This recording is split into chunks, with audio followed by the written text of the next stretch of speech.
শুধু বেসিক না একটা ভিডিও দেন। আজকের ভিডিওতে আইএলটিএস এর বেসিকগুলো একবারে গুলায় খাওয়াই দিব, কোন বিষয়গুলো পড়বেন সবকিছু এ টু জেড বলবো। সম্পূর্ণ ভিডিওটা দেখেন, নাহলে কিন্তু মিস করবেন। চলুন ভিডিওতে যাওয়া যাক। ওকে, সো এগুলোই হচ্ছে বেসিক্স অফ আইএলটিএস। এখানে শুধু গ্রামার দেওয়া মানে ভাইবেন না যে শুধু গ্রামার আছে, এখানে আরো অনেক নোট করে রাখছি, ঠিক আছে? সবকিছু আছে, লিসনিং, রিডিং, রাইটিং এবং স্পিকিং। তাই সম্পূর্ণ ভিডিওটা দেখেন। এটা যদি আপনারা দেখেন, আমি বারবার বলতেছি, আপনাদের বেসিকের জন্য আর কোথাও দৌড়ানো লাগবে না, কোনো কোচিং সেন্টারে যাওয়া লাগবে না। জাস্ট এই ক্লাসটা দেখলে আপনাদের জন্য ফুল আইএলটিএস এর বেসিক কে আপনার কি কি করা লাগবে এই ভিডিওতে পুরা সবকিছু এক্সপ্লেন করব। So watch the full video. So let's start with grammar. So grammar কেন ইম্পর্টেন্ট? গ্রামার শুধু আপনার রাইটিং এর জন্য ইম্পর্টেন্ট ব্যাপারটা এরকম না, আপনার স্পিকিং এর জন্য গ্রামার শেখা লাগবে। সো গ্রামারটাকে আপনার লাইফে অ্যাড করতে হবে। I know you hate grammar, but কিছু করার নেই ভাই, গ্রামার শিখতে হবে।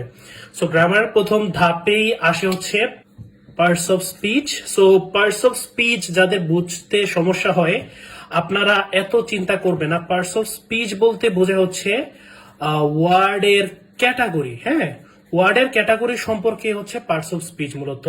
যেমন নাউন, প্রোনাউন, অ্যাডজেক্টিভ, ভার্ব। হ্যাঁ, নাউন কি? নাউন হচ্ছে মূলত নেমিং ওয়ার্ডদেরকে নাউন বলা হয়, ঠিক আছে? আপনার আমার নাম সবগুলোই কি এই নাউনের কাতারে পড়ে। প্রোনাউন হচ্ছে আমরা যে সে, ওই, উই এগুলা যে বলে ডাকি, ঠিক আছে? শি, হি, ইট, হ্যাঁ, এগুলা হচ্ছে মূলত প্রোনাউন, রাইট? সো মূলত ওয়ার্ডের যে আপনার ক্যাটাগরি গুলো আছে বা বলতে পারেন ভ্যারাইটি গুলো আছে, এগুলাই হচ্ছে মূলত পার্টস অফ স্পিচ। তো আমাদের ওয়ার্ডের ক্যাটাগরি সম্পর্কে জানাটা জরুরি, কারণ 8 ক্যাটাগরির বাইরে কিন্তু আর কোনো ওয়ার্ড হয় না, ঠিক আছে? আপনার কিছু জিনিসটা দেখেন কতটা লিমিট করে দিতেছে।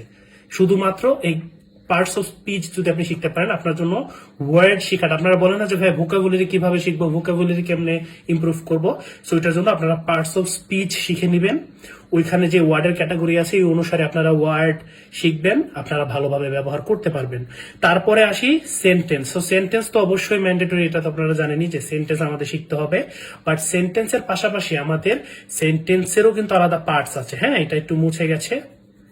সেন্টেন্সের আলাদা পার্টস আছে। কোন কোন পার্টস? যেমন ধরেন সাবজেক্ট, হ্যাঁ সাবজেক্ট, তারপর অবজেক্ট, তারপর কি আছে অ্যাডভার্বিও, ভার্বো, কমপ্লিমেন্ট, ঠিক আছে? সো এগুলা হচ্ছে কি সেন্টেন্সের পার্টস। সো সেন্টেন্সের পার্টস সম্পর্কে আপনার কেন জানা থাকতে হবে? কারণ সেন্টেন্স তৈরির জন্য আপনার সাবজেক্টের সাথে ভার্ব যুক্ত করতে হয়, এটা তো আমরা সবাই জানি। সাবজেক্টের সাথে ভার্ব যুক্ত করতে হয়, এর সাথে আবার কি যুক্ত হয়? অবজেক্ট যুক্ত হয়, অ্যাডভার্বিয়াল যুক্ত হয়, আর কমপ্লিমেন্ট যুক্ত হয়। এই 3টা জিনিসের বাদে আর কিছু যুক্ত হয় না। তো আপনারা যদি পার্টস অফ সেন্টেন্স গুলাকে আয়ত্ত করতে পারেন, তাহলে আপনার জন্য সেন্টেন্স মেকিংটা অত কঠিন হবে না। আমি জানি 90% স্টুডেন্টসরা পার্টস অফ সেন্টেন্স সম্পর্কে জানে না। তো এটা সম্পর্কে জেনে নিলে আপনার জন্য ইজিলি আপনি হচ্ছে যে কোনো সেন্টেন্স ক্রিয়েট করতে পারবেন, আপনার জন্য কোনো কষ্ট হবে না। ওকে, গেল। এবার আসি আমাদের ফ্রেজ এন্ড ক্লজ সম্পর্কে। সো গ্রামারের যখন আপনি সেন্টেন্স তৈরি করা শিখে যাবেন, তখনই আপনার ফ্রেজ এবং ক্লজের দিকে শিফট হতে হবে। কারণ ক্লজ না জানলে আপনি কখনোই কি করতে পারবেন না, সেন্টেন্সের যে ভ্যারাইটিস আছে সাচ এস কমপ্লেক্স সেন্টেন্স, হ্যাঁ কমপ্লেক্স, তারপর হচ্ছে কম্পাউন্ড, এই সেন্টেন্স গুলো আপনার দ্বারা লেখা হবে না।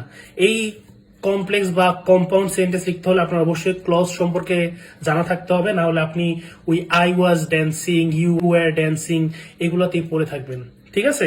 সো ক্লজ সম্পর্কে আপনার ধারণা থাকতে হবে। আর ফ্রেজটা মূলত আমাদের রাইটিং এ তেমন একটা ইম্পর্টেন্ট না, বাট স্পিকিং এর ক্ষেত্রে আমাদের ফ্রেজ জানাটা জরুরি।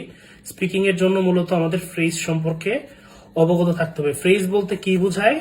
ফ্রেজ বলতে বোঝায় হচ্ছে আপনার যে সমস্ত ওয়ার্ড, কয়েকটা ওয়ার্ড মিলে একটা কিছু মিনিং তৈরি করে, যেটার মধ্যে মানে এই সাবজেক্ট বা ভার্ভ, সাবজেক্ট ভার্ভের যে একটা মিলন আছে না, এটা ফলো করে না এরা। সাবজেক্ট ভার্ভের মিলনটা ফলো করে না, বাট ক্লজ কি করে? সাবজেক্ট ভার্ভের মিলনটা ফলো করে। তাই ক্লজ এবং ফ্রেজের পার্থক্যটা বুঝে নেবেন এবং ফ্রেজ নিয়ে কাজ করবেন, ঠিক আছে? ফ্রেজের যেমন প্রকারভেদে নাউন ফ্রেজ আছে, অ্যাডজেক্টিভ ফ্রেজ আছে, অ্যাডভার্ব ফ্রেজ আছে, প্রিপোজিশনাল ফ্রেজ আছে। হ্যাঁ, এই ধরনের মোটামুটি 8-9টার মতো ফ্রেজ আছে, ফ্রেজের ক্যাটাগরি। ওইগুলা সবগুলো সম্পর্কে আপনারা অবগত হয়ে নেবেন, ঠিক আছে? তাহলে আপনার জন্য পরবর্তী তার ফ্রেজ নিয়ে বা ক্লজ নিয়ে আমরা চিন্তা করতে হবে না বেশি। ওকে, গেল। তারপরে আসে হচ্ছে সাবজেক্ট ভার্ব এগ্রিমেন্ট। ঠিক আছে, যখন আপনি সেন্টেন্স তৈরি করা শিখে যাবেন, ফ্রেজ ক্লজ শিখে যাবেন, পরবর্তীতে আপনার সব থেকে বড় বাধা হয়ে দাঁড়াবে এই সাবজেক্ট ভার্ব এগ্রিমেন্টটা, অর্থাৎ সাবজেক্টের সাথে যেন আপনার ভার্ব এগ্রি করে। আপনি সেন্টেন্স লিখতেছেন বাট আপনার সাবজেক্ট হচ্ছে সিঙ্গুলার, আপনি ভার্ব লিখেছেন প্লুরালের, তাহলে কিন্তু আপনার সেন্টেন্সটা কি হবে না, কারেক্ট হবে না। তো সেন্টেন্সটা কারেক্ট করার জন্য subject verb agreement is must. ঠিক আছে, এটা আপনার শিখতে হবে। যেমন সাবজেক্ট ভার্ব এগ্রিমেন্ট বলতে যেমন ধরেন হি, আমরা কি লাইক বলে ফেলি অনেক সময়, হি লাইক হবে না লাইকস হবে, অবশ্যই লাইকস হবে। তো এটাই হচ্ছে মূলত সাবজেক্টের সাথে যেন ভার্ব এগ্রি করে, এই ধরনের সেন্টেন্স আপনার বেশি বেশি লিখতে হবে। এটা তো একটা সিম্পল জিনিস দেখালাম, এটা আপনার মিস্টেক হয় না, বাট এরকম আরো অনেক সেন্টেন্স আছে যেগুলোতে আপনারা ভুল করে বসেন, so be careful about that. তারপরে আসি কোহেসিভ ডিভাইসেস অথবা লিঙ্কার্স। কোহেসিভ ডিভাইসেস কিন্তু খুবই important for your IELTS speaking, also for writing. ঠিক আছে,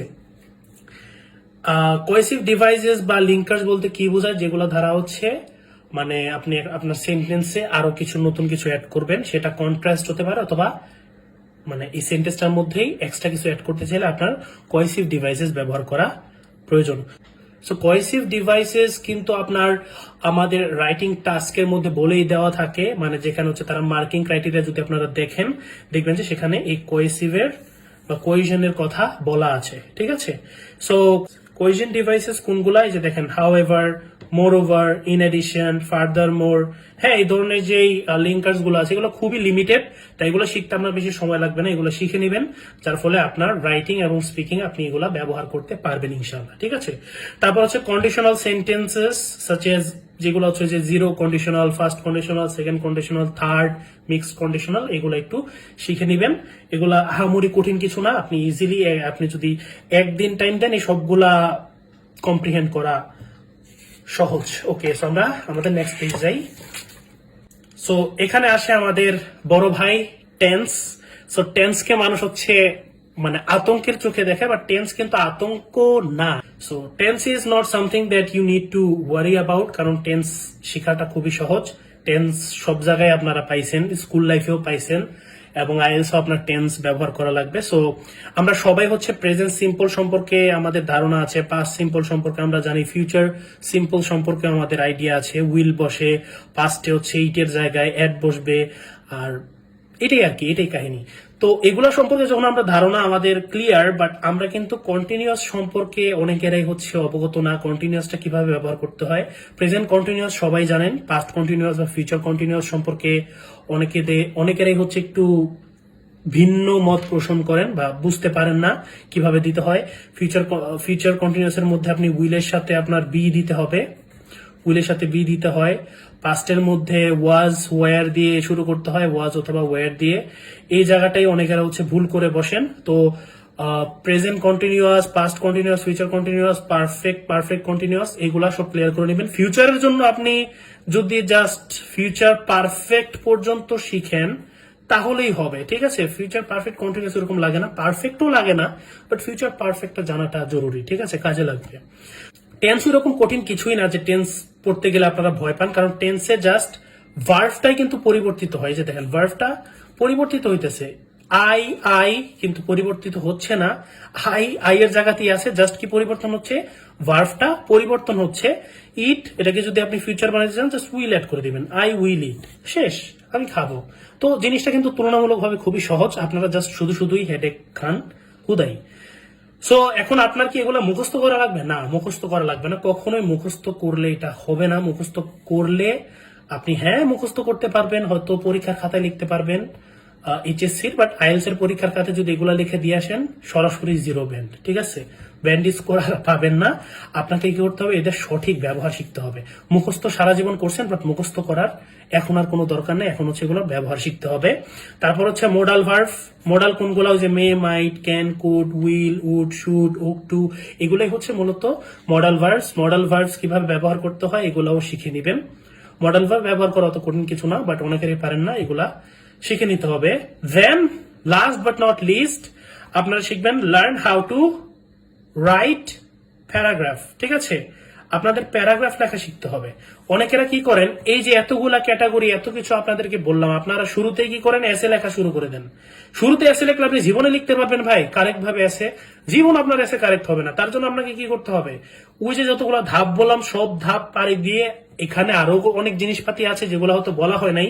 আপনারা যদি গ্রামার নিয়ে আলাদা ডেডিকেটেড ভিডিও চান তাহলে নিচে গ্রামার লিখে কমেন্ট করেন, আমরা গ্রামার নিয়ে আরো একটা ভিডিও বানাবো ইনশাল্লাহ, যেখানে গ্রামারের সব কিছু আমরা কভার করব। ঠিক আছে, এখানে জাস্ট এসেনশিয়াল জিনিসগুলো দিছি, আদার অনেক গ্রামার টামার রুলস টুলস হাবি যাবে অনেক কিছু আছে, এগুলোর জন্য আপনারা অবশ্যই কমেন্টে জানাবেন।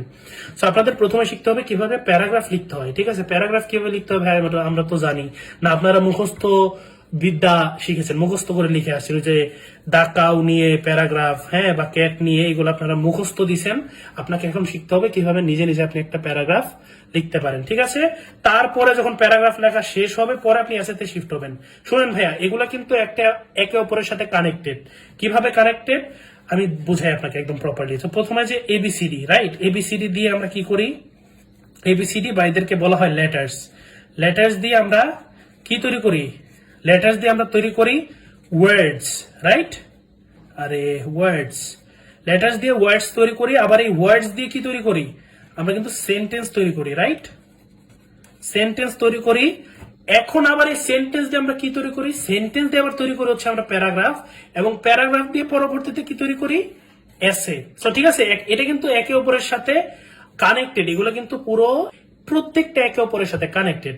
আপনি যদি এসে লিখতে চান তার জন্য আপনার আগে ওয়ার্ড লেখা শিখতে হবে। ওয়ার্ড লেখা যদি আপনি পারেন, সেন্টেন্স লেখা শিখবেন, সেন্টেন্সের পর প্যারাগ্রাফ, প্যারাগ্রাফের পর এসে। খুব সুন্দরভাবে একেবারে চোখে আঙ্গুল দিয়ে দেখাই দিছি। তারপরে যদি বলেন যে না ভাই আমরা পারি না ভাই, সমস্যা হয়, তাহলে ভাই এটা আপনি জানেন। আর যদি আপনাদের সবার প্রবলেম হয়ে থাকে এগুলো শিখতে বা নিজে নিজে সলভ করতে বা কিছু করতে, আপনারা আমাদের কোর্স প্রি আইএলটিএস নিতে পারেন। ঠিক আছে, আমি বলতেছি না যে নেওয়াই লাগবে, বাট যদি না পারেন আর কি, তখন আপনি আমাদের কোর্স নেওয়ার চিন্তা ভাবনা করবেন, এর আগে করেন না। ঠিক আছে, ওকে। তারপর আমাদের গ্রামার শেষ, আমরা রিডিং এ শিফট হয়ে চলে। So now reading. ঠিক আছে, বেসিক্স অফ আইএলটিএস অবশ্যই আমাদের রিডিংও তো সলভ করতে হয়। রিডিং রিলেটেড আলাদা একটা মডিউলই আছে। সো আমাদের রিডিং পড়তে জানাটা খুবই ইম্পর্টেন্ট ফর আইএলস। যদি আপনি রিডিং না পারেন আপনি কখনোই আইএলস পাস করতে পারবেন না। সো রিডিং পড়ার প্রথম ধাপটাই হচ্ছে ফনিক্স। ফনিক্সটা কি ভাইয়া? ফনিক্সটা হচ্ছে মূলত আমরা যে মানে কোনো জিনিস লিখি, যেমন আমরা বাংলিশ লিখি না, বাংলিশ লিখি যেমন সি এ কা ডি এ ডা, রাইট, আমরা তো এগুলো বাংলিশ লিখি। সো বাংলিশ লেখাটাই মূলত হচ্ছে ফনিক্স। মানে ফনিক্স হচ্ছে মূলত আমরা লেটার দুইটাকে একসাথে যুক্ত করে বা অনেকগুলো লেটার একসাথে যুক্ত করে যে শব্দ উৎপাদন করি, ওইটাই হচ্ছে মূলত ফনিক্স। তো ফনিক্স আপনাদের শিখতে হবে প্রথমে, যদি আপনি না পেরে থাকেন। যদি পারেন তাহলে তো লাগবে না। তো যদি আপনি ফনিক্স পারেন, পরবর্তীতে নেক্সট স্টেপ হচ্ছে স্টার্ট রিডিং সিম্পল ওয়ার্ডস। ঠিক আছে, সহজ ওয়ার্ডস গুলা বা সেন্টেন্সেস গুলো আপনারা ধরবেন। কঠিন ওয়ার্ড বা কঠিন সেন্টেন্স পড়ার দরকার নাই। যেমন এখানে নিচে দেখেন, he was with me but suddenly he was gone. খুবই খুবই সিম্পল, একদম পানির মতো সহজ। ঠিক আছে, বিসমিল্লাতে আপনারা প্যাসেজ সলভ করতে যান না, ক্যামব্রিজের ভাই মাথা ঘুরায় পড়বেন। ঠিক আছে, প্রথমে সিম্পল দিয়ে শুরু করবেন, সিম্পল ওয়ার্ডস বা সেন্টেন্সেস দিয়ে শুরু করবেন, ওইগুলা পড়বেন। ঠিক আছে, যদি বুক লিস্ট চান নিচে বুক লিস্ট লিখেও কমেন্ট করেন, আমি বুক লিস্ট পাঠাই দেবো আপনাদেরকে। ওকে, তারপরে হচ্ছে স্কিম ওয়াইল রিডিং। সো স্কিম মানে সবাই মনে করেন জাস্ট দাগানো, দাগানো মানে স্কিম না। স্কিম মানে হচ্ছে দাগানো অবশ্যই স্কিম, মানে হাইলাইট করা, ওয়ার্ড গুলো হাইলাইট করা, এটাও স্কিমের কাতারে পড়ে। বাট আরো একটা জিনিস আছে, সেটা হচ্ছে আন্ডারস্ট্যান্ড ওভারঅল মিনিং। আপনি একটা সেন্টেন্স পড়ছেন, এই যে সেন্টেন্সটা পড়ছেন, ধরেন আপনি সাডেনলি মানে জানেন না, কথার কি আপনি জানেন, আমিও জানি, আপনি কথার কথা সাডেনলি মানে জানেন না, বাট আপনি কিন্তু এটা ওভারঅল মিনিং বুঝতে পেরেছেন যে সে আমার সাথে ছিল কিন্তু হঠাৎ করে সে কই জানি চলে গেল বা হারাই গেল। ঠিক আছে, সো এটা কিন্তু আপনি কনটেক্সটটা বুঝতে পারতেছেন। সো কনটেক্সটটা বুঝতে হবে, নট কি ওয়ার্ড বাই ওয়ার্ড বোঝার কোনো দরকার নেই। আপনি এটা বুঝতেছেন না ভাই, হায় হায় আমার তো মাথা কাঁপতাছে ভাই, আমি এটা পারতাছি না, দরকার নেই। ঠিক আছে, এরকম ওয়ার্ড বাই ওয়ার্ড বুঝে বুঝে না পড়ে আপনারা হচ্ছে ওভারঅল মিনিংটা বোঝার চেষ্টা করবেন, যার ফলে আপনার রিডিং কম্প্রিহেনশন বুস্ট হয়ে যাবে। আপনারা ইজিলি 6 to 6.5 আপনি আইএলস এ উঠাইতে পারবেন। ওকে, এই গেল আমাদের রিডিং এর কম্প্রিহেনশন লেভেল নিয়ে কথাবার্তা। তারপরে চলেন আমরা চলে যাই লিসেনিং এ। সো এখন লিসেনিং নিয়ে অনেকেদের অনেক প্রবলেম হয়, আবার অনেকেরা হচ্ছে লিসেনিং একদম পটু, লিসেনিং এ কোনো সমস্যা হয় না। সো অবশ্যই অনলাইন জগৎ আমরা সবাই হচ্ছে ইংলিশ শুনে অভ্যস্ত, যার কারণে লিসেনিং আমাদের প্রবলেম হয় না। বাট যদি আপনার লিসেনিং এ প্রবলেম থেকে থাকে তাহলে দেখেন, ঠিক আছে। সো আপনি ধরেন যে বাংলা নাটক দেখে অভ্যস্ত, হ্যাঁ, ওই যে আফরান নিশো অথবা অপূর্ব ভাইয়ের ভিডিওগুলা দেখে হচ্ছে আপনি, বা নাটকগুলা দেখে হচ্ছে আপনি অভ্যস্ত, তো তাদেরকে এই কয়েকটা দিনের জন্য বাদ দিয়ে দেন, এখন থেকে ফলো করেন ফরেন কন্টেন্ট গুলা।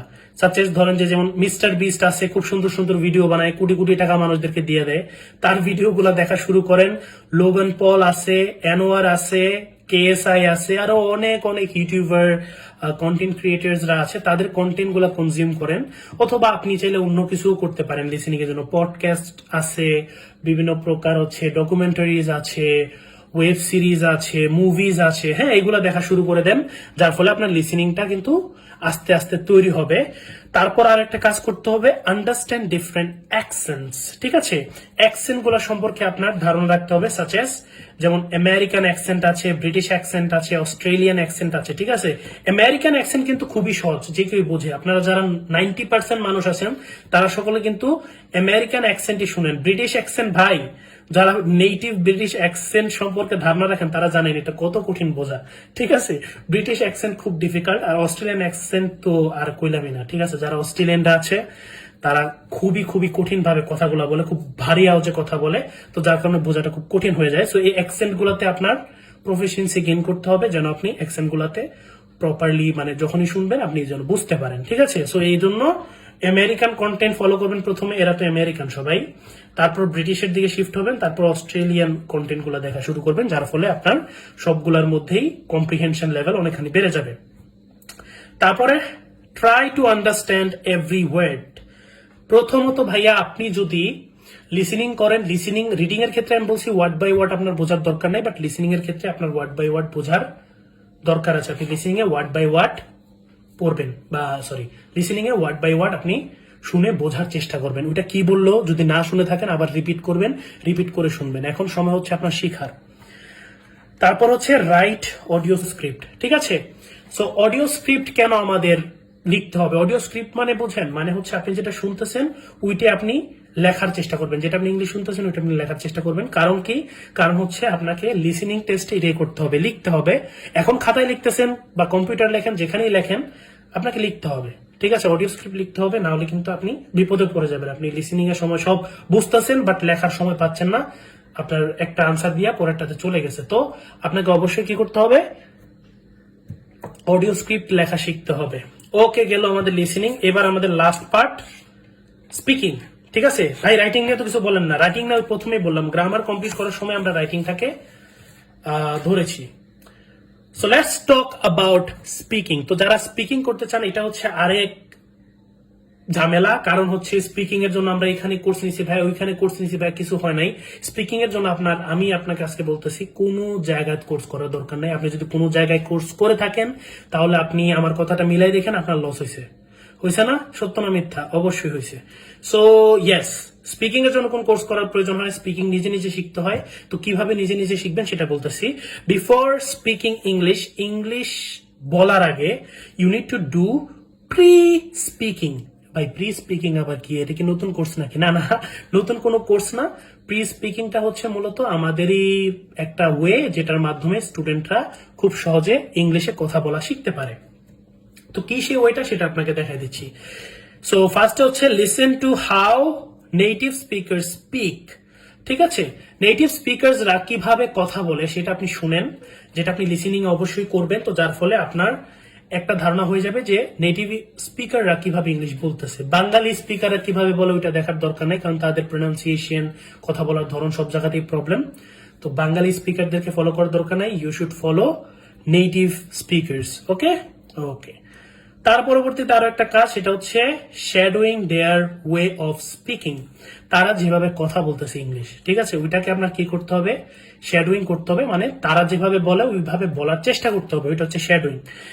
তারা কিভাবে ওয়ার্ড গুলোকে প্রনাউন্স করতেছে, তাদের রিদমটা কিরকম। রিদম মানে বুঝেন, মানে হচ্ছে তাদের ফ্লোটা কিরকম, কিভাবে কথা বলতেছে। আমরা বাংলা এভাবে কথা বলি, তারা ইংলিশটা কিভাবে বলতেছে, ঠিক আছে। ওয়ার্ড চয়েস, তারা কোন ওয়ার্ড গুলো বেশি ব্যবহার করে স্পিকিং করার সময়, এগুলোর দিকে আপনার অবশ্যই ফোকাস দিতে হবে অ্যান্ড পে অ্যাটেনশন। ওকে ওকে, তারপরে বলি টাং টুইস্টার্সটা অনেকেরা অ্যাভয়েড করে, বাট টু বি অনেস্ট আপনি টাং টুইস্টার্স যদি প্র্যাকটিস করেন আপনার অনেক বেশি ইমপ্রুভমেন্ট হবে। কোন ক্ষেত্রে ইমপ্রুভমেন্ট হবে? আপনার মুখে যে জড়তা আছে না ইংলিশ বলার, এটা কেটে যাবে অনেকখানি। ঠিক আছে, টাং টুইস্টার্স বলতে কোনগুলাকে বোঝাচ্ছি? টাং টুইস্টার্স বলতে বোঝায় হচ্ছে এই যে নিচে দেওয়া আছে একটা, হ্যাঁ এখানে দেওয়া আছে she sells by the seashore। ঠিক আছে, এটা প্রনাউন্স করতে কিন্তু কষ্ট হয়। তারপর আরেকটা আছে Peter Piper pick the pickle pepper. ঠিক আছে, এই ধরনের টাং টুইস্টার্স গুলো আছে, এগুলোকে প্র্যাকটিস করলে আপনার মুখের জড়তা অনেকখানি কেটে যাবে। তো টাং টুইস্টার ব্যবহার করাটা ইম্পর্টেন্ট। ঠিক আছে, শ্যাডোইং যখন করবেন এর পাশাপাশি টাং টুইস্টার আপনি গুগলে সার্চ দিলে পেয়ে যাবেন। হ্যাঁ, গুগলে সার্চ দিলে আপনি পেয়ে যাবেন টাং টুইস্টার, আপনার অন্য কোথাও যাওয়া লাগবে না। ওকে ওকে, গেল। এখন সময় হচ্ছে ভাই সবকিছু করে ফেলছি, now we are gonna move to start speaking. এখন আপনার কথা বলার সময় চলে এসেছে। সো এখন আমি ভাইয়া কার সাথে কথা বলবো, কিভাবে কথা বলবো, কেমনে কি করবো, এটা নিয়ে অনেকেদের প্রবলেম হচ্ছে। এখন হয়তো অনেকেরা বলতে পারেন যে ভাই আপনি তো অনেক বেশি কথা বলতেছেন, এত কথা কেন বলতেছেন? ভাই আমার ভিডিও বড় হইতেছে, আমি চুপচাপ থাকলে আমার ভিডিও আরো বড় হতে থাকবে, তাই আমার দ্রুত ভিডিওটা শেষ করতে হবে, তার জন্য আমি দ্রুত কথা বলতেছি। ঠিক আছে, সো যেটা বলতেছিলাম যে do not search speaking partner online. ঠিক আছে, আপনারা বিভিন্ন গ্রুপে গিয়ে হচ্ছে স্পিকিং পার্টনার খুঁজেন, ফিমেল স্পিকিং পার্টনার লাগবে, মেল স্পিকিং পার্টনার লাগবে। আপনার সাথে কেউ কথা বলতে ইন্টারেস্টেড না, আপনার সম্পর্কে কেউ জানে না, আপনি কে, আপনার কি পরিচয়, কি আসল বিষয়, nobody is interested. So what you really need to do is to do something else. Okay, তো এখন আপনার কি করা উচিত? এসব স্পিকিং পার্টনার খোঁজা টোজা বাদ দিয়ে আপনাদের কাজ হচ্ছে আপনারা অ্যাপস ব্যবহার করবেন কিছু, নিচে আমি দিয়ে রাখছি। যেমন ধরেন যে হ্যালো টক, অ্যাপগুলোর মধ্যে ভিআর অপশন অন করা যায়, যার ফলে ভিআর বলতে গেলে এই অ্যাপগুলোর মধ্যে হচ্ছে আপনার ভয়েস রুম অন করা যায়, যে ভয়েস রুম গুলোর মধ্যে আপনারা চাইলেই হচ্ছে যে কারোর সাথে কনভারসেশন করতে পারবেন। আপনার ভয়েস রুমে অনেকজন মানুষ আসবে, তারাও ইংলিশে কথা বলবে, আপনি ইংলিশে কথা বলবেন। ঠিক আছে, তারপরে ট্যান্ডেম খুবই ভালো একটি অ্যাপ। হ্যালো টকটা আমি পার্সোনালি সাজেস্ট করি, কারণ আমি এটা অনেকদিন ব্যবহার করেছি, আমার কাছে খুবই ভালো লেগেছে। তারপর হচ্ছে লিঙ্কবে, এটাও হ্যালো টকের মতো একটি অ্যাপ। তারপর হচ্ছে আমার পার্টনার, এটা হচ্ছে আমাদের প্রিয় ভাই রাশেদ ভাইয়ের একটি অ্যাপ, বাট আমি এই অ্যাপটা সম্পর্কে ওইরকম কিছু জানি না, মানে আমি এটা ব্যবহার করি নাই, বাট অনেকেরা বলছে অনেক ভালো নাকি, তাই এটা সাজেস্ট করলাম, আপনারা ব্যবহার করে দেখবেন। তারপর ওমে টিভিতে ভয়েস চ্যাট এর সাথে সাথে হচ্ছে আপনারা ভিডিও চ্যাটেও কথা বলতে পারবেন বিদেশিদের সাথে। তারপরে লাস্টে হচ্ছে স্টেরিও অ্যাপটার মধ্যে বিদেশিরা বেশি থাকে, মানে আমেরিকানসরা বেশি থাকে। ঠিক আছে, নেটিভ আমেরিকানসরা। সো আপনারা আগে হচ্ছে একটু চর্চা করে নেবেন, তারপরে হচ্ছে স্টেরিওতে শিফট হবেন। বিসমিল্লাতে স্টেরিওতে গেলে অনেক অপমানিত হতে পারেন, কারণ তারা হচ্ছে নেটিভ ইংলিশ স্পিকার্স। ওকে, সো আপনাদেরকে অনেক কিছু বললাম, পুরো বেসিক্স একেবারে ক্লিয়ার করে দিয়েছি। তারপরে যদি আপনাদের সমস্যা হয় আমাদের সাথে যোগাযোগ করুন। আমাদের কোর্স প্রি আইএলটিএস নিতে পারেন, যে কোর্সে আমরা প্রত্যেকটা স্টুডেন্টকে প্রপারলি ভ্যালু দেই এবং ঠিকঠাক মতো তাদের যেন ইংলিশে জড়তাটা কাটে সেটা চেষ্টা করি। ঠিক এইভাবেই হচ্ছে আমরা আগাই। সো আপনারা যদি ইংলিশ শিখতে চান অবশ্যই আমাদের সাথে যোগাযোগ করবেন, অথবা এই ওয়েটা ফলো করেন। ইনশাল্লাহ আপনারা আর কোনো বড় ভাইয়ের দরকার পড়বে না। এই টিপস গুলো ফলো করে আমাদেরকে জানান। আমি আপনাকে 100% বলতে পারি, আপনি যদি এই টিপস গুলোকে ফলো করেন, যেভাবে বলছি ওইভাবে করেন, আপনারা ইংলিশ শিখতে মানে আপনি বাধ্য, ইংলিশ আপনি শিখতে পারবেনই 1000%। এই কাগজে কলমের ওয়ে ছাড়া আপনি কখনো ইংলিশে বেটার হবেন না বা আইএলস এ বেটার স্কোর তুলতে পারবেন না ভাইয়া। ঠিক আছে, সেগুলোর দিকে ফোকাস দেন। যদি এগুলো ভালো হয়ে থাকে তাহলে আগান, আইএলস করেন, ক্যামব্রিজ সলভ করেন। ঠিক আছে, আর যদি এগুলাতে প্রবলেম থেকে থাকে তাহলে এগুলা নিয়ে একদম ধারাবাহিক ভাবে যেভাবে বললাম ওইভাবে আগান। ইনশাল্লাহ আপনার আর কারো দরকার পড়বে না। Thank you so much for watching this video. এতক্ষণ পর্যন্ত যদি আপনারা ভিডিওটা দেখে থাকেন তাহলে আমার বক শুনে হয়তো আপনাদের কান ধরে গেছে, সরি ফর দ্যাট। বাট ইনশাল্লাহ আপনারা যদি এগুলো ফলো করেন আপনার উপকার হবে, আপনার জন্য কষ্ট করে ভিডিও বানাই। ওকে, থ্যাংক ইউ সো মাচ, ভালো থাকবেন, সুস্থ থাকবেন, আবার দেখা হবে কোনো এক ভিডিওতে। আসসালামু আলাইকুম।